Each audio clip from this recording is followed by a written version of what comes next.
Capital expenditure और revenue expenditure के बीच में क्या डिफरेंस होता है? तो जैसे कि नाम से समझने की कोशिश करो। रेवेन्यू का मतलब होता है रिकरिंग नेचर। रिकरिंग का मतलब होता है जो कंसिस्टेंटली बिजनेस में होते रहते हैं, जिनके अंदर कंसिस्टेंसी होती है, उसके लिए रेवेन्यू वर्ड यूज किया जाता है। और कैपिटल का मतलब होता है लॉन्ग टर्म।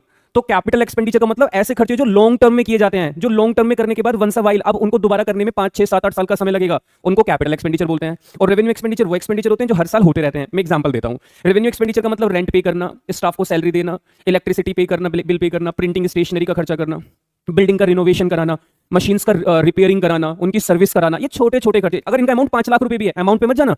कुछ बच्चों के माइंड में होता है बड़े खर्चे मतलब बड़ा अमाउंट। नहीं, अगर मैं कहता हूं कोई बहुत बड़ी बिल्डिंग है जिसको हम यूज करते हैं, कोई बिजनेस प्रीमिसेस है, उसके देख रेख में 5 लाख रुपए हर साल खर्च होते हैं, तो क्या आप उसे कैपिटल एक्सपेंडिचर बोलोगे? नहीं, आप उसको कौन सा एक्सपेंडिचर बोलेंगे? Revenue expenditure.